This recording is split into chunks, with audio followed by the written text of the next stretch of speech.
Hello guys, Namaskara, welcome to my new video. I am very sad to do this video because the situation is worse in the society. Day by day rising this type of rape cases is very sad to tell. This is all because of the environment which we are growing now. ಮತ್ತೊಂದು main ಕಾಸ್ ಏನಂತಂದರೆ usage of drugs. ಈ drugs usage and alcohol usage is very dangerous and this is why the rape cases are happening in India. We have to raise our voice against this society and this system. We have to stand for our girls' safety.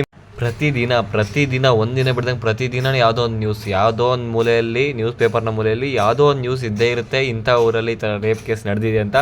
ಇದೊಂದು rape case ನಿಲ್ಲಬೇಕು ಅಂದರೆ we have to stand for that. ಈಗ ತುಂಬ viral ಆಗ್ತಿರೋದು ಕೋಲ್ಕತ್ತಾದಲ್ಲಿ ನಡೆದಿರುವಂತಹ ಒಬ್ಬ doctor rape case. ಕೆಲಸ ಮಾಡ್ತಿರುವಂತಹ ಹಾಸ್ಪಿಟ್ಲಲ್ಲೇ ಒಂದು ರೇಪ್ ಕೇಸ್ ನಡೆದಿದೆ ಅಂದರೆ ಎಷ್ಟು ನಮಗೆ ನಮ್ಮ ಕರಳು ಹಿಂಡ್ಬೋದು ಹೇಳಿ ಈ ಒಂದು ಘಟನೆ. ಯಾಕೆ ಅಂತ ಹೇಳಿದ್ರೆ, ಒಂದು ಹಾಸ್ಪಿಟಲ್ ಸೆಕ್ಯೂರಿಟಿ ಇಲ್ಲ ಅಂತಂದರೆ, ಒಂದು ಸೇಫ್ಟಿ ಇಲ್ಲ ಅಂತಂದರೆ ನಮ್ಮ ಒಂದು ದೇಶ ಇಲ್ಲಿ ಯಾವ ಮಟ್ಟದಲ್ಲಿ ಇದೆಯಾ ಅಂತ ನಾವು ಯೋಚನೆ ಮಾಡಬೇಕಾಗಿರುತ್ತೆ. ಇದು ತುಂಬ ಇಂಪಾರ್ಟೆಂಟ್. ಈ ಒಂದು ನ್ಯೂಸ್ನ ಎಲ್ಲ ಕಡೆ ಸ್ಪ್ರೆಡ್ ಮಾಡೋ ಪ್ರಯತ್ನ ಮಾಡಿ, ಇದು ಆದಷ್ಟು ಜನಕ್ಕೆ ಶೇರ್ ಮಾಡಿ, ಎಲ್ಲರಿಗೂ ತಲುಪಲಿ, ಈ ಒಂದು ವಿಷಯ ಎಲ್ಲ ತಿಳ್ಕೊಳ್ಳಿ. ಫಸ್ಟ್ ಇದು ಸ್ಟಾಪ್ ಆಗಬೇಕು, ಈ ಒಂದು ರೇಪ್ ಕೇಸಸ್. ಅದು ಯಾವತ್ತು ಇದಕ್ಕೆ ತೆರೆ ಬೀಳುತ್ತೆ ಅನ್ನೋದು ಗೊತ್ತಾಗ್ತಿಲ್ಲ. ಪೊಲೀಸರು ಇದನ್ನು ಎಚ್ಚೆತ್ಕೊಂಡು, IAS ಆಫೀಸರ್ಸ್ ಆಗಿರ್ಬೋದು, ಯಾವುದೇ ಗೌರ್ಮೆಂಟ್ ಆಫೀಸರ್ಸ್ ಆಗಿರ್ಬೋದು, ಇದನ್ನ ಎಚ್ಚೆತ್ಕೊಂಡು ಅವನ್ನ ನಿಲ್ಲಿಸೋ ಪ್ರಯತ್ನ ಮಾಡಬೇಕು. ಕೊರೋನಾ ಟೈಮಲ್ಲಿ ಯಾವ ರೀತಿ ಪ್ಯಾಂಡಮಿಕ್ ಸಿಚುವೇಶನ್ ಇತ್ತು, ಅದಕ್ಕಿಂತ ಇನ್ನೂ ವರಸ್ಟಾಗಿ ಸಿಚುವೇಶನ್ ತಯಾರಾಗಿಬಿಟ್ಟಿದೆ. ಯಾಕೆ ಅಂತ ಹೇಳಿದ್ರೆ, ಡೇ ಬೈ ಡೇ ಪ್ರತಿದಿನ ಕೂಡ ಈ ಥರ ನ್ಯೂಸ್ ಸ್ಪ್ರೆಡ್ ಆಗ್ತಿದೆ. ಒಂದು ಇಯರಲ್ಲ, ಅಂದರೆ ಜಾಸ್ತಿ ದಿನ ಹಿಂದ್ಗಡೆಯಿಂದನೂ ಈ ಥರ ರೇಪ್ ಕೇಸಸ್ ತುಂಬಾ ನಡೀತಾ ಇದೆ. ಆದರೆ ಅಷ್ಟೊಂದು ವೈರಲ್ ಆಗ್ತಿರಲಿಲ್ಲ. ಈ ಸತಿ ಎಲ್ಲಿ ನೋಡಿದ್ರು ಕೂಡ ರೇಪ್ ಕೇಸಸ್. ಅಂದರೆ ಆ ಒಂದು ಯಾರು ರೇಪ್ ಮಾಡ್ತಾರಲ್ಲ ಅವ್ರು ಏನಾದರೂ ಮೋಸ್ಟ್ಲಿ ಮೋಟಿವೇಟ್ ಆಗಿಬಿಟ್ಟು ಒಬ್ಬರು ನೋಡ್ಕೊಂಡು ಒಬ್ಬರು ರೋಲ್ ಮಾಡಲ್ ಥರ ತೊಗೊಂಡ್ಬಿಟ್ಟು ಈ ಥರ ರೇಪ್ ಕೇಸಸ್ಸಲ್ಲಿ ಇನ್ಕ್ರೀಸ್ ಆಗ್ತಾ ಇದ್ದಾವೆ ಅನ್ನೋದು ಗೊತ್ತಾಗ್ತಿಲ್ಲ. ಅದಕ್ಕೆ ರೀಸನ್ ಈ ಥರ ತುಂಬ ರೀಸನ್ಸ್ ಇದೆ. ಈ ಥರ ಆಗಿರ್ಬೋದು, ಅಥವಾ ಡ್ರಗ್ಸ್ ಆಗಿರ್ಬೋದು, ಈ ಒಂದು ಡ್ರಗ್ಸ್ ಅಡಿಕ್ಷನಿಂದ ಆಗಿರ್ಬೋದು, ಪ್ರತಿಯೊಂದು ರೀಸನ್ ಆಗಿರುತ್ತೆ. ಸ್ಟೇಟ್ ಗೌರ್ಮೆಂಟ್ ಆಗಿರ್ಬೋದು, ಸೆಂಟ್ರಲ್ ಗೌರ್ಮೆಂಟ್ ಆಗಿರೋದು ಇದನ್ನು ಫಸ್ಟ್ ಸ್ಟಾಪ್ ಮಾಡಬೇಕು. ಯಾಕಂತ ಹೇಳಿದ್ರೆ, ಇದೇ ಥರ ಹೋದರೆ ಹೆಣ್ಮಕ್ಳಿಗೆ ಸೇಫ್ಟಿ ಅಲ್ವಲ್ಲ, ಹೊರಗಡೆ ಹೆಜ್ಜೆ ಇಡೋಕ್ಕೂ ಆಗದೆ ಥರ ಆಗುತ್ತೆ. ಗಾಂಧೀಜಿಯವ್ರು ಹೇಳ್ದಂಗೆ ನಡುರಾತ್ರಿ 12 ಗಂಟೆ ನಡಿಬೇಕಂತೇನು ಹೇಳಿದರು. 12 ಗಂಟೆಗಲ್ಲ, ಬೆಳಿಗ್ಗೆ ಟೈಮಲ್ಲಿ ಕೂಡ ಸೇಫ್ಟಿಯಾಗಿ ಒಬ್ಬ ಹೆಣ್ಮಗು ಮಧ್ಯಾಹ್ನ 12 ಗಂಟೆಗೂ ಕೂಡ ಹೋಗೋಕ್ಕಾಗೋದಿಲ್ಲ, ಮನೆಯಿಂದ ಹೆಜ್ಜೆ ಇಡೋಕ್ಕಾಗೋದಿಲ್ಲ. ಆ ಥರ ಸಿಚುವೇಶನ್ ಬರುತ್ತೆ, ಅಲ್ಲ ಬಂದೈತೆ ಆಲ್ರೆಡಿ. ಇನ್ನೂ ತುಂಬ ವರಸ್ಟ್ ಸಿಚುವೇಶನ್ಗೆ ಹೋಗೋದ್ರಲ್ಲಿ ಇನ್ನೊಂದು ಮಾತಿಲ್ಲ. ಅದಕ್ಕಾಗಿ ಆದಷ್ಟು ಬೇಗ ಈ ಒಂದು ಸಮಸ್ಯೆಗೆ ಪರಿಹಾರ ಮಾಡಿಕೊಡ್ಬೇಕು. ಆಗ ಮಾತ್ರನೇ ಈ ಒಂದು ಯಾರು ರೇಪಿಸ್ಟ್ಸ್ ಏನಿದ್ದಾರೆ ಅವರು ಸುಮ್ಮನೆ ಆಗ್ತಾರೆ. ಅವ್ರನ್ನ ಜೈಲ್ಗೆ ಹಾಕೋದ್ರ ಜೊತೆಗೆ ಎನ್ಕೌಂಟರ್ಸ್ ಆಗಿರ್ಬೋದು, ತುಂಬಾ ಎನ್ಕೌಂಟರ್ಸ್ ನಡೆದಿವೆ. ಹೈದರಾಬಾದಲ್ಲಿ ಒಂದು ಎನ್ಕೌಂಟರ್ ನಡೆದಿದೆ, ಒಂದು 4 ಜನನ ಎನ್ಕೌಂಟರ್ ಮಾಡಿ ಸಾಯಿಸೋರೆ police officer. Hats off to him. ಮತ್ತು ಇನ್ನೊಬ್ಬ ಸಿಟಿಜನ್ ಏನು ಮಾಡಿದೆ ಅಂತ ಹೇಳಿದ್ರೆ, ಅವ್ರ ತಂಗಿನೋ ಅಥವಾ ಅಕ್ಕನೋ ಅವರು ರೇಪ್ ನಡೆದಿದ್ದರಿಂದ ಅವನೇ ಯಾರು ರೇಪ್ ಮಾಡಿದ್ರಲ್ಲ ಅವ್ರನ್ನ ಸಾಯಿಸ್ಬಿಟ್ಟು ಆ ಬಾಡಿ ಜೊತೆ ಪೊಲೀಸ್ ಸ್ಟೇಷನ್ಗೆ ಹೋಗಿ ಅರೆಸ್ಟ್ ಆಗಿದ್ದಾರೆ. ಅಂದರೆ ಈ ಥರ ನಾವು ಸೋಲ್ಜರ್ಸ್ ಆಗಬೇಕು. ನಮ್ಮ ಒಂದು ಸಿಸ್ಟರ್ಸ್ಗಾಗಿರ್ಬೋದು, ನಮ್ಮ ಫ್ಯಾಮಿಲಿಯಲ್ಲಿ ಗರ್ಲ್ಸ್ಗಾಗಿರ್ಬೋದು, ನಾವು ಸೋಲ್ಜರಾಗಿ ನಿಂತ್ಕೋಬೇಕು. ಮಕ್ಕಳನ್ನು ಹುಷಾರಾಗಿ ನೋಡ್ಕೊಳ್ಳಿ. ಹೆಣ್ಮಕ್ಳನ್ನ ಎಸ್ಪೆಷಲಿ ಹೆಣ್ಮಕ್ಳು ತುಂಬ ಸೇಫ್ಟಿಯಾಗಿ ನೋಡ್ಕೋಬೇಕಾಗಿರುತ್ತೆ ಈ ಒಂದು ಸಿಚುವೇಷನಲ್ಲಿ. ಬೆಳಿಗ್ಗೆ ಟೈಮ್ ಒಂದು ಹಾಸ್ಪಿಟ್ಲಲ್ಲಿ ಈ ಥರ ಕೇಸ್ ನಡೆದಿದೆ ಕೋಲ್ಕತ್ತಾದಲ್ಲಿ ಅಂತಂದರೆ, ಇನ್ನು ಇಲ್ಲಿ ಏನು ನಡೆಯೋದಿಲ್ಲ ಅಂತ ಏನು ಗ್ಯಾರಂಟಿ ಇದೆ ಹೇಳಿ? ಅದಕ್ಕೆ ಬೆಳಿಗ್ಗೆ ಆಗಿರ್ಬೋದು, ಸಂಜೆ ಆಗಿರ್ಬೋದು, ಯಾವುದೇ ಟೈಮ್ ಆಗಿರ್ಬೋದು, ಏನಾದರೂ ಆಗಿರಲಿ, ಜೊತೆಗೆ ಒಬ್ಬರು ಹೋಗಿರಿ. ಯಾಕೆ ಅಂತ ಹೇಳಿದ್ರೆ, ಯಾವ ಟೈಮಲ್ಲಿ ಏನಾಗುತ್ತೆ ಯಾರೂ ಹೇಳೋಕ್ಕಾಗೋದಿಲ್ಲ. ಹಾಗೆ ನೀವಿನ್ನು ನಮ್ಮ ಚಾನಲ್ನ ಸಬ್ಸ್ಕ್ರೈಬ್ ಮಾಡ್ಕೊಳ್ಳಿಲ್ಲ ಅಂತ ಸಬ್ಸ್ಕ್ರೈಬ್ ಮಾಡ್ಕೊಳ್ಳಿ. 1 ಸೆಕೆಂಡ್ ಕೆಲಸ ಅಷ್ಟೇ ಅಲ್ವಾ? ಸಬ್ಸ್ಕ್ರೈಬ್ ಮಾಡ್ಕೊಳ್ಳೋದ್ರಿಂದ ನಾವು ಇದೇ ಥರದ ಎಲ್ಲ ವೀಡಿಯೋಸ್ ಕೂಡ ನಿಮ್ಗೆ ಬಂದು ತಲುಪುತ್ತೆ. ಹಾಗೆ ಕಂಟಿನ್ಯೂ ಮಾಡೋಣ ನಮ್ಮ ಒಂದು ಟಾಪಿಕ್ನ. ಇನ್ನೊಂದು ಇಂಪಾರ್ಟೆಂಟ್ ವಿಚಾರ ಏನಂತಂದರೆ, ಭೀಮಾ ಮೂವಿ. ದುನಿಯಾ ವಿಜಯ್ ಅವರು ನಟನೆ ಮಾಡಿರುವಂಥ ಭೀಮಾ ಮೂವಿಯಲ್ಲಿ ತುಂಬ ನೀಟಾಗಿ ಡ್ರಗ್ಸ್ ಬಗ್ಗೆ ಆಗಿರ್ಬೋದು, ಡ್ರಗ್ಸ್ ಮಾಫಿಯಾ ಬಗ್ಗೆ ಆಗಿರ್ಬೋದು, ಪ್ರತಿಯೊಂದನ್ನು ಆ ಮೂವಿಯಲ್ಲಿ ಅವರು ಎಕ್ಸ್ಪ್ಲೈನ್ ಮಾಡ್ತಾರೆ. ಅವರೊಂದು ಮೂವಿಯಲ್ಲಿ ನರೇಟ್ ಮಾಡ್ತಾ ಹೋಗ್ತಾರೆ ಯಾವ ರೀತಿ ಈ ಒಂದು ಡ್ರಗ್ಸ್ ಮಾಫಿಯಾ ನಡೀತಾ ಇದೆ ಅನ್ನೋದ್ರ ಬಗ್ಗೆ ಎಲ್ಲ. ಅದ್ರ ಜೊತೆಯಲ್ಲಿ ಅವ್ರು ರಿಯಲ್ಲಾಗಿ ಹೇಳ್ತಾ ಇದ್ದೀನಿ, ಅವ್ರ ಇನ್ಸ್ಟಾಗ್ರಾಮ್ ಅಕೌಂಟಲ್ಲಿ ನೀವು ಹೋಗಿ ನೋಡ್ಬೋದು, ದುನಿಯಾ ವಿಜಯ್ ಅಫಿಷಿಯಲ್ ಅಂತ ಹೇಳ್ಬಿಟ್ಟು. ಅದರಲ್ಲಿ ಅವರೇ ಅವೇರ್ನೆಸ್ ಮೂಡಿಸ್ಬೇಕು ಅನ್ನೋ ಕಾರಣಕ್ಕೆ ಎಲ್ಲ ಕಡೆ ತಿರುಗಾಡಿಕೊಂಡು ಈ ಒಂದು ಸೇ ನೋ ಟು ಡ್ರಗ್ಸ್ ಅನ್ನೋ ಸ್ಲೋಗನ್ನ ಮನಸ್ಸಲ್ಲಿಟ್ಕೊಂಡು ಅವರು ಅವೇರ್ನೆಸ್ ಮೂಡ್ಸೋಕ್ಕೆ ಪ್ರಯತ್ನ ಮಾಡ್ತಾ ಇದ್ದಾರೆ. ಒಬ್ಬ ಹೀರೋ ಆಗಿ ಫಿಲಮಲ್ಲಿ ತೋರಿಸೋದಲ್ಲದೆ ಅವರೇ ಎಚ್ಚೆತ್ಕೊಂಡು ನಮ್ಮ ಸೊಸೈಟಿಗೋಸ್ಕರ ಅವ್ರು ಕೈ ಜೋಡಿಸಿದ್ದಾರೆ. ಅಂದರೆ hats off to sir Duniya Vijay sir. ತುಂಬ ಅದ್ಭುತವಾದ ಕೆಲಸ ಮಾಡ್ತವ್ರೆ. ಯಾರು ಡ್ರಗ್ಸ್ ತಗೊಳ್ಳೋದಾಗಿರ್ಬೋದು, ಇಂಜೆಕ್ಷನ್ ಹಾಕ್ಕೊತಾರಲ್ವ, ಇಂಜೆಕ್ಷನ್ ಹಾಕ್ಕೊಳ್ಳೋದಾಗಿರ್ಬೋದು, ಈ ಥರ ತುಂಬ ಜನನ ಅವ್ರು ರೆಸ್ಕ್ಯೂ ಮಾಡೋರೆ.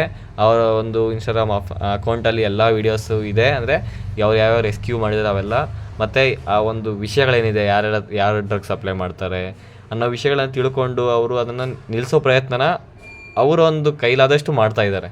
ವಿಮೆನ್ ಡೆವಲಪ್ಮೆಂಟ್ ಇದೆ, ಬಟ್ ಆದರೆ ಡೆವಲಪ್ಮೆಂಟ್ ಅಂದರೆ ಪ್ರತಿಯೊಂದು ಇಲಾಖೆಗಳಲ್ಲಾಗಿರ್ಬೋದು, ಉದ್ಯಮಗಳಲ್ಲಾಗಿರ್ಬೋದು, ಎಲ್ಲದರಲ್ಲೂ ಹೆಣ್ಮಕ್ಳಿದ್ದಾರೆ. ಇಲ್ಲ ಅಂತೇಳಿ ಒಂದು ಪೈಲಟಿಂದ ಹಿಡಿದು ಪ್ರತಿಯೊಂದರಲ್ಲೂ ಕೂಡ ಹೆಣ್ಮಕ್ಳಿದ್ದಾರೆ. ಈಗಿನ ಒಂದು ತುಂಬ ಡೆವಲಪ್ಮೆಂಟ್ ಇದೆ, ಬಟ್ ಈ ಒಂದು ರೇಪ್ ಕೇಸಸಲ್ಲಿ ನಮ್ಮ ಒಂದು ಇಂಡಿಯಾ ಅದನ್ನು ಸಾಲ್ವ್ ಮಾಡೋದ್ರಲ್ಲಿ ಹಿಂದುವರೆದಿದೆ ಅಂತಲೇ ಹೇಳ್ಬೋದು. It's very sad news for us.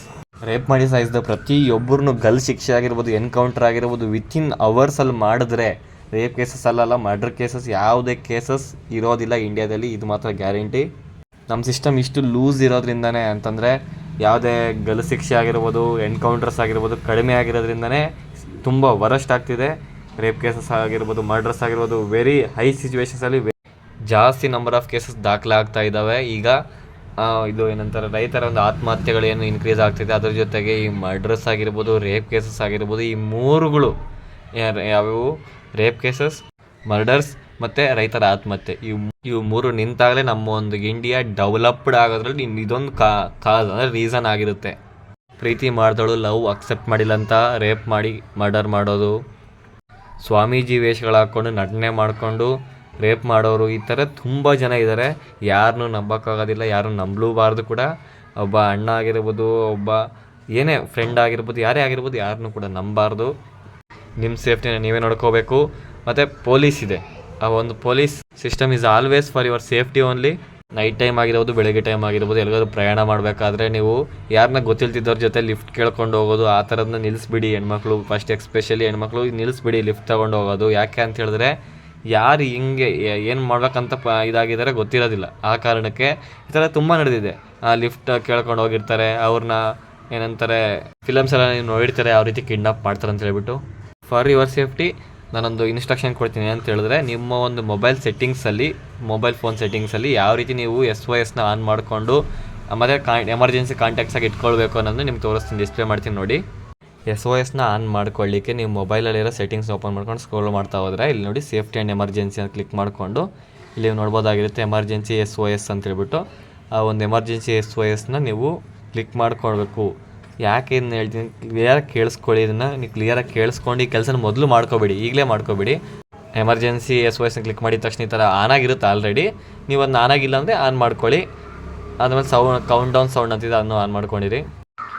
ಇವೆಲ್ಲ ಯಾಕೆ ಅಂತಂದರೆ ಎಮರ್ಜೆನ್ಸಿ ಸಿಚುವೇಷನ್ಸಲ್ಲಿ ಇವೆಲ್ಲ ಇಂಪಾರ್ಟೆಂಟ್ ಆಗಿರುತ್ತೆ ನೋಡಿ. ಎಮರ್ಜೆನ್ಸಿ ಶೇರಿಂಗ್ ಅಂತಿದೆ, ಅದನ್ನ ಕ್ಲಿಕ್ ಮಾಡಿಕೊಂಡ್ರೆ ಅದನ್ನು auto send SMS with location ಅಂತ ಇದೆ, ಅದನ್ನ ಆನ್ ಮಾಡ್ಕೋಬೇಕು ನೀವು. ಅದನ್ನ ಆನ್ ಮಾಡ್ಕೊಳ್ಳೋದ್ರಿಂದ ಏನಾಗುತ್ತೆ ನೋಡಿ, ಇಲ್ಲಿ ಆಫ್ಟರ್ ವೆನ್ ಟು ಸೆಂಡ್ ಅಂತಿದೆ, ಯಾವಾಗ ಕಳಿಸ್ಬೇಕು ಅಂತ. ಅದು ಎಮರ್ಜೆನ್ಸಿ ಸಿಚುವೇಷನಲ್ಲಿ ನಾವು ಅದು ಓಕೆ ಮಾಡ್ಕೊಂಡಿದ್ದೀವಿ. ನೆಕ್ಸ್ಟ್ ಬಂದು ಎಮರ್ಜೆನ್ಸಿ ಕಾಂಟ್ಯಾಕ್ಟ್ ಇದೆ, ಅದು ಇರಲಿ. ನೆಕ್ಸ್ಟ್ ಮೆಡಿಕಲ್ ಇನ್ಫೋ ಅದೇನೋ ಅವಶ್ಯಕತೆ ಇಲ್ಲ. ಎಮರ್ಜೆನ್ಸಿ ಲೊಕೇಶನ್ ಸರ್ವಿಸ್ ಅಂತ ಇದೆ ನೋಡಿ, ಅದನ್ನ ಆನ್ ಮಾಡ್ಕೊಳ್ಳಿ. ಎಮರ್ಜೆನ್ಸಿ ಸಿಚುವೇಷನ್ಸಲ್ಲಿ ನಾವು ಯಾವುದೇ ಲೊಕೇಶನಲ್ಲಿ ಇರ್ತೀವಲ್ಲೋ ಆ ಒಂದು ಲೊಕೇಶನ್ ಅವ್ರಿಗೆ ಶೇರ್ ಆಗ್ತಾ ಇರುತ್ತೆ, ಅರ್ಥ ಆಯ್ತಾ. ನೆಕ್ಸ್ಟ್ ಅನ್ನೌನ್ ಟ್ರ್ಯಾಕರ್ ಅಲರ್ಟ್ಸ್ ಅಂತಿದೆ, ಅದನ್ನು ಆನ್ ಮಾಡ್ಕೊಳ್ಳಿ. ಯಾರಾದರೂ ಕಿಡ್ನಾಪ್ ಮಾಡಿರೋ ಸಿಚುವೇಷನ್ಸಲ್ಲಿ ಯೂಸ್ ಆಗುತ್ತೆ. ನೆಕ್ಸ್ಟ್ ವೈರ್ಲೆಸ್ ಎಮರ್ಜೆನ್ಸಿ ಅಲರ್ಟ್ಸ್ ಅಂತಿದೆ, ಅದನ್ನು ಆನ್ ಮಾಡ್ಕೊಳ್ಳಿ. ಇವೆಲ್ಲ ಕೂಡ ಆನ್ ಮಾಡ್ಕೊಳ್ಳೋದ್ರಿಂದ ನಿಮಗೆ ಯೂಸ್ ಇರುತ್ತೆ, ಅರ್ಥ ಆಯ್ತಾ. ಆ ಒಂದು ಯೂಸ್ ನಿಮಗೆ ಎಮರ್ಜೆನ್ಸಿ ಸಿಚುವೇಷನ್ಸಲ್ಲಿ ಅರ್ಥ ಆಗುತ್ತೆ ಏನಂತ. ಅಂಬರ್ ಅಲರ್ಟ್ಸ್ ಅಂತಿದೆ, ಟೆಸ್ಟ್ ಅಲರ್ಟ್ಸ್ ಅಂತಿದೆ, ಎಮರ್ಜೆನ್ಸಿ ಅಲರ್ಟ್ ಹಿಸ್ಟ್ರಿ ಅಂತಿದೆ. ಅದೇ ಅಂದರೆ ಹಿಸ್ಟ್ರಿ, ಅದು ನಾವು ಯಾವಾಗ ಎಮರ್ಜೆನ್ಸಿ ಅದನ್ನು ಬಳಸಿದ್ವಿ ಅನ್ನೋದು. ನೆಕ್ಸ್ಟ್ ಎಮರ್ಜೆನ್ಸಿ ಅಲರ್ಟ್ ಹಿಸ್ಟ್ರಿಯಲ್ಲಿ ಏನೋ ಯಾವುದೇ ಹಿಸ್ಟ್ರಿ ಇಲ್ಲ, ನಾವು ಯಾವತ್ತೂ ಬಳಸಿರೋದ್ರಿಂದ. ನೆಕ್ಸ್ಟ್ ನೋಡಿ ಎಮರ್ಜೆನ್ಸಿ ಕಾಂಟ್ಯಾಕ್ಟ್ಸ್ ಅಂತಿದೆ, ಆ ಒಂದು ಕಾಂಟ್ಯಾಕ್ಟ್ಸ್ನ ಒಬ್ಬರು ಕಾಂಟ್ಯಾಕ್ಟ್ ನೀವು ಕೊಟ್ಕೊಂಡು ಹೋಗಬೇಕಾಗುತ್ತೆ. ಒಬ್ಬರು ಅಥವಾ ಇಬ್ಬರದು ಎಷ್ಟು ಜನದ ಬೇಕೋ ಅಷ್ಟು ಜನ ನಿಮಗೆ ಆ್ಯಡ್ ಮಾಡ್ಕೋಬೋದಾಗಿರುತ್ತೆ. ನೀವು 1 ಅಥವಾ 2 ನಿಮಗೆ ಯಾರು ಸೇಫ್ಟಿ ಅನಿಸುತ್ತೋ ಅವರೊಂದು ನಂಬರ್ಸ್ನ ಈಗ ಒಂದು ಕಾಂಟ್ಯಾಕ್ಟ್ಸಲ್ಲಿ ಹಾಕ್ಕೊಂಡಿರಿ, ಎಮರ್ಜೆನ್ಸಿ ಕಾಂಟ್ಯಾಕ್ಟ್ಸ್ ಆಗಿ. ಆ ಒಂದು ಟೈಮಲ್ಲಿ, ಆ ಸಿಚುವೇಷನಲ್ಲಿ ನೀವು ಅವ್ರಿಗೆ ಕಾಲ್ ಮಾಡ್ಬೋದಾಗಿರುತ್ತೆ. ಆ ಕಾರಣಕ್ಕೆ ಇಲ್ಲಿ ನಾನು ಒಬ್ರದ್ದು ಕೊಟ್ಕೊಂಡಿರ್ತೀನಿ, ಒಬ್ಬರು ಅದು ಎಮರ್ಜೆನ್ಸಿ ಸಿಚುವೇಷನ್ ಇರಲಿ ಅಂತ ಹೇಳ್ಬಿಟ್ಟು ನಿಮ್ಗೆ ಎಕ್ಸಾಂಪಲ್ ತೋರಿಸ್ಲಿಕ್ಕೆ. ನೆಕ್ಸ್ಟ್ ಇನ್ನೊಂದು ಎಮರ್ಜೆನ್ಸಿ ಇದೆ, ಅದನ್ನ ಇನ್ನೊಂದ್ಸಲ ಆ್ಯಡ್ ಮಾಡ್ಕೋಬೋದು ಇನ್ನೊಬ್ರದ್ದು. ಇವೆಲ್ಲನೂ ಕೂಡ ನಿಮ್ಗೆ ಪ್ರಿಕಾಷನ್ಸ್ ಇದ್ದಾಗೆ ಪ್ಲೀಸ್ ಇದನ್ನ ಕೇರ್ ಮಾಡಿಕೊಂಡು, ಅಂದರೆ ನಮಗೋಸ್ಕರ ಹೇಳ್ತವ್ರೆ ಅನ್ನೋ ಕಾರಣಕ್ಕಾಗಿ ಇದು ಮಾಡ್ಕೊಳ್ಳಿ. ಈ ಒಂದು ಎಮರ್ಜೆನ್ಸಿ SOS ಆಗಿರ್ಬೋದು ಪ್ರತಿಯೊಂದನ್ನು. ಮತ್ತು ನೀವು 100 ಡಯಲ್ ಮಾಡಿದ್ರೆ ಅವರೂ ರೆಸ್ಪಾಂಡ್ ಮಾಡ್ತಾರೆ. ಮತ್ತು ಬೆಂಗಳೂರಲ್ಲಿದ್ರೆ 112 ಸಿಟಿ ಪೊಲೀಸ್ ಅವರು ರೆಸ್ಪಾಂಡ್ ಮಾಡ್ತಾರೆ. ಎಮರ್ಜೆನ್ಸಿ ನಂಬರ್ಸ್ ಯಾವ್ಯಾವ ಇದಾವೋ ಅವರೆಲ್ಲರೂ ಕೂಡ ರೆಸ್ಪಾಂಡ್ ಮಾಡ್ತಾರೆ ನಿಮಗೆ. ಅವರೊಂದು ಎಲ್ಪ್ ಪಕ್ಕ ಮಾಡೇ ಮಾಡ್ತಾರೆ. ಈ ಥರ ಸಿಚುವೇಶನ್ ವರಸ್ಸಾಗಿರೋದ್ರಿಂದನೇ ಸಿಸ್ಟಮ್ ಕೂಡ ತುಂಬ ಅಲರ್ಟ್ ಆಗಿದೆ, ಎಲ್ಲರೂ ಕೂಡ ಸಿದ್ಧರಾಗಿದ್ದಾರೆ ಈ ಒಂದು ಕೇಸಸ್ ಎಲ್ಲೂ ಆಗಬಾರ್ದು ಅಂತ. ಬಟ್ ನಿಮ್ಮ ಒಂದು ಅಲರ್ಟಲ್ಲಿ ಪ್ರಿಕಾಷನ್ಸ್ ನೀವು ತಗೊಂಡ್ರೆ ನಿಮ್ಗೆ ಒಳ್ಳೆಯದಾಗಿರುತ್ತೆ. ಯಾವುದೇ ಒಂದು ಅನಾಹುತ ಆಗದೇ ಇರೋ ಥರ ಇರಲಿ ಅಂತ ಹೇಳ್ಬಿಟ್ಟು ಇವೆಲ್ಲ ಕೂಡ ನಿಮ್ಗೆ ತಿಳಿಸಿದ್ದೀನಿ.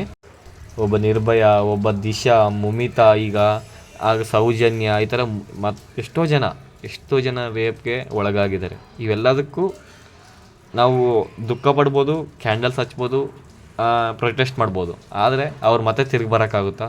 ಆಗೋದಿಲ್ಲ. ಆ ಕಾರಣಕ್ಕಷ್ಟೇ ನಾವು ಮೊದಲೇ ಪ್ರಿಕಾಷನ್ ತಗೊಳ್ಳೋದ್ರಿಂದ ಖುಷಿಯಾಗಿರ್ತೀರ, ಸೇಫ್ ಆಗಿರ್ತೀರ. ಆ ಕಾರಣಕ್ಕಷ್ಟೇ ಇದೆಲ್ಲರಿಗೂ ತಲುಪಲಿ ಈ ವಿಷಯ. ನಿಮ್ಮ ಒಂದು ವಾಟ್ಸಪ್ ಗ್ರೂಪಲ್ಲಾಗಿರ್ಬೋದು, ನಿಮ್ಮ ಫ್ರೆಂಡ್ಸ್ಗೆ, ಫ್ಯಾಮ್ಲಿಗೆ ಎಲ್ಲರಿಗೂ ಶೇರ್ ಮಾಡಿ. ಈ ವಿಷಯ ಎಲ್ಲರಿಗೂ ತಲುಪಲಿ, ಎಲ್ಲ ತಿಳ್ಕೊಳ್ಳಿ. ಸೇಫ್ ಆಗಿರಬೇಕು, ಅದು ತುಂಬ ಇಂಪಾರ್ಟೆಂಟ್. ಘಟನೆ ನಡೆದೋದ್ಮೇಲೆ ದುಃಖ ಪಡೋದು, ಕ್ಯಾಂಡಲ್ಸ್ ಹಚ್ಚೋದು ಇವೆಲ್ಲದಕ್ಕಿಂತ ಮೊದಲು ನಾವು ಎಚ್ಚೆತ್ಕೊಂಡು ನಮ್ಮ ಒಂದು ಸೇಫ್ಟಿನ ನೋಡ್ಕೋಬೇಕಾಗಿರುತ್ತೆ. ಎಲ್ಲ ಹೆಣ್ಮಕ್ಳಿಗೂ ಇದೇ ಹೇಳೋದು ನಾನು. ನನ್ನ ಕಡೆಯಿಂದ ಇನ್ನೊಂದು ರಿಕ್ವೆಸ್ಟ್ ಮತ್ತು ಸಜೆಷನ್, ಇದು ನೀವು ಹೇಗಾದರೂ ತಗೋಬೋದು, ಬಟ್ ನಿಮ್ಗೆ ಇದು ಹೆಲ್ಪ್ ಆಗುತ್ತೆ. ಹೇಗಾಗಿದೆ ನಮ್ಮ ಒಂದು ಇಂಡಿಯನ್ ಡ್ರೆಸ್ ಸ್ಟೈಲ್ ಅಂತಂದರೆ ತುಂಬ ಅಂದರೆ ಜೀನ್ಸ್ ಹಾಕೋದು ಇವೆಲ್ಲ ನಮ್ಮ ಒಂದು ಸ್ಟೈಲೇ ಅಲ್ಲ, ನಮ್ಮ ಟ್ರೆಡಿಷನೇ ಅಲ್ಲ. ಇದು ಅಮೇರಿಕನ್ ಟ್ರೆಡಿಷನ್ ಎಲ್ಲ ಅಭ್ಯಾಸ ಮಾಡಿಕೊಂಡು ತುಂಬ ವರಸ್ಟಾಗಿ ಎಕ್ಸ್ಪೋಸ್ ಆಗೋವಂಥ ಡ್ರೆಸ್ಸಸ್ನ ಅಂದರೆ ಏನು ಮಿಡೀಸ್ ಹಾಕೋದಂತೆ ಆ ಥರ ಡ್ರೆಸ್ ಹಾಕ್ಕೊಳ್ಳೋದ್ರಿಂದ ತುಂಬ ಮೇಕಪ್ ಹಾಕ್ಕೊಂಡು, ಹೇರ್ ಸ್ಟೈಲೆಲ್ಲ ವಿಚಿತ್ರವಾಗಿ ಮಂಗನ ಥರ ಮಾಡಿಕೊಂಡು ಈ ಥರ ಇರೋದ್ರಿಂದ ರೇಪಿಸ್ಟ್ ಅಂತ ಏನು ಕರಿತೀವಿ, ಅವರು ಇದರಿಂದ ಏನೋ ಒಂಥರ ನಿಮ್ಮ ನೋಡಿ ಅವ್ರ ಆಕರ್ಷಣೆ ಆಗಿ ಈ ಒಂದು ರೇಪ್ ಕೇಸಸ್ ಅನ್ನೋದು ತುಂಬ ಹೆಚ್ಚಾಗಿದೆ. ಇದು ಕೂಡ ಒಂದು ಇಂಪಾರ್ಟೆಂಟ್ ಕಾರಣನೇ. ಯಾಕೆ ಅಂದರೆ ಈಗ ನಡೆದಿರೋ ಕೇಸಸ್ ಎಲ್ಲ ಅದೇ ಥರ ಅಂತ ಹೇಳಿಲ್ಲ ನಾನು. ಈ ಥರ ಕೇಸಸ್ ನಡೀತಿದೆ ಅಂದರೆ ಈ ಥರ ಎಕ್ಸ್ಪೋಸಿಂಗ್ ಆಗೋ ಡ್ರೆಸ್ ಹಾಕೋದ್ರಿಂದ ಅವರು ಈ ಕಾರಣಕ್ಕಾಗಿಯೇ ಈ ಥರ ಸ್ವಲ್ಪ ರೇಪ್ ಕೇಸಸ್ ನಡೀತಾ ಇದೆ. ಎಲ್ಲನೂ ಅವರೇ ಅಂತಲ್ಲ. ಒಂದು ಡೈಲಾಗ್ ಇದೆ, ಎಲ್ಲ ಡಾಕ್ಟರ್ಸು ಮನುಷ್ಯರೇ, ಆದರೆ ಎಲ್ಲ ಮನುಷ್ಯರು ಡಾಕ್ಟ್ರ್ ಅಲ್ವಾ. ಆ ಥರ ಎಲ್ಲ ಕೇಸಸ್ ಕೂಡ ಈ ಥರ ಡ್ರೆಸ್ ಹಾಕ್ಕೊಳ್ಳೋದ್ರಿಂದ ನಡೀತಿದೆ ಅಂತ ಹೇಳೋಕ್ಕಾಗೋದಿಲ್ಲ. ಬಟ್ ಈ ಒಂದು ನಿಲ್ಲಿಸಿ, ಒಳ್ಳೆ ಡ್ರೆಸ್ ಹಾಕ್ಕೊಳ್ಳಿ. ಬಟ್ಟೆ ಹಾಕೋದೇ ನಾವು ಮಾನ ಮುಚ್ಕೊಳಕ್ತಾನೆ. ಆ ಮಾನನ ಯಾಕೆ ಕಳ್ಕೊಬೇಕು ಹೇಳಿ? ಹೊರಗಡೆ ಹೋಗ್ಬೇಕಾದ್ರೆ ಹಂಗೆ ಹೊರಟೋಗ್ಬಿಡೋದಲ್ಲ, ಚುನ್ನಿ ಹಾಕ್ಕೊಂಡೋಗಿ ಏನಾಗುತ್ತೆ ಹೇಳಿ? ಇವೆಲ್ಲ ಕೂಡ ನಿಮ್ಮ ಮನಸ್ಸಿಗೆ ತಟ್ಟಬೇಕು, ನಾವು ಈ ಥರ ಇರಬೇಕು ಅಂತ. ಯಾರಾದ್ರೂ ಬಾಯ್ಸ್ ನೋಡ್ತಾ ಇರೋದ್ರೆ ಇನ್ನೂ ಫುಲ್ ಟ್ರೆಂಡಿಯಾಗಿ ರೆಡಿ ಆಗಿಬಿಟ್ಟು ಹೋಗೋದಲ್ಲ. ಅವ್ರು ನಮ್ಮನ್ನು ನೋಡಿ ಏನು ಅಂದ್ಕೊತವ್ರೆ ಅನ್ನೋದು ನಿಮ್ಮ ಮೈಂಡಲ್ಲಿ ಇರಲಿ ಫಸ್ಟು. ಅರ್ಥ ಆಯ್ತಾ? ನೀವು ಒಬ್ಬ ಹೆಣ್ಮಗಾಗಿ ಅದನ್ನ ಅರ್ಥ ಮಾಡ್ಕೊಳ್ಬೇಕು. ಅದು ಬಿಟ್ಟು ನಮ್ಮನ್ನು ನೋಡ್ತವ್ರೆ ಒಬ್ರು ಅಂತ ಹೇಳ್ಬಿಟ್ಟು ಇನ್ನೂ ಸ್ವಲ್ಪ ಟ್ರೆಂಡಿಯಾಗಿ ರೆಡಿ ಆಗೋದನ್ನ ಕಡಿಮೆ ಮಾಡಿ. ಇದ್ರ ಕುರಿತು ಹೇಳ್ತಾ ಹೋದರೆ ತುಂಬ ಇದೆ, ಬಟ್ ತಿಳಿಸ್ಬೇಕಾಗಿರೋ ತುಂಬ ಇಂಪಾರ್ಟೆಂಟ್ ವಿಚಾರಗಳೆಲ್ಲನೂ ಕೂಡ ನಿಮಗೆ ತಿಳಿಸಿದ್ದೀನಿ. ಈ ಒಂದು ವರ್ಡ್ಸ್ ಯೂಸ್ಫುಲ್ ಅಂತ ಅನ್ನಿಸಿದ್ರೆ ಒಂದು ಲೈಕ್ ಮಾಡಿ, ಹಾಗೆ ನಿಮ್ಮ ಫ್ರೆಂಡ್ಸ್ಗೆ ಇದನ್ನ ಶೇರ್ ಮಾಡಿ. ನಮ್ಮ ಒಂದು ಚಾನಲ್ನ ನೀವು ಸಬ್ಸ್ಕ್ರೈಬ್ ಮಾಡ್ಕೊಳ್ಳಿ. ಮತ್ತು ನೆಕ್ಸ್ಟ್ ವಿಡಿಯೋದಲ್ಲಿ ಸಿಗೋಣ. Be safe. ಚಿಕ್ಕ ಮಕ್ಕಳಿಂದ ಹಿಡಿದು ಮುದುಕರವರೆಗೂ ಯಾರನ್ನೂ ಬಿಡ್ತಿಲ್ಲ ಈ ಕಾಮಕರು. ಆ ಕಾರಣಕ್ಕಾಗಿ ಅಣ್ಣ ತಮ್ಮ ಯಾರೋ ನೋಡ್ತಾ ಇದ್ರೆ ನೀವು ಕಮೆಂಟಲ್ಲಿ ತಿಳಿಸಿ, we stand for our sisters ಅಂತ ಹೇಳ್ಬಿಟ್ಟು. ಇಷ್ಟ ಆಗೈತಿ ಇವತ್ತಿನ ವಿಡಿಯೋ. ನೆಕ್ಸ್ಟ್ ವಿಡಿಯೋದಲ್ಲಿ ಸಿಗೋಣ. ಜೈ ಹಿಂದ್, ಜೈ ಕರ್ನಾಟಕ ಮತ್ತು ಜೈ Bharatambe. Thank you for watching.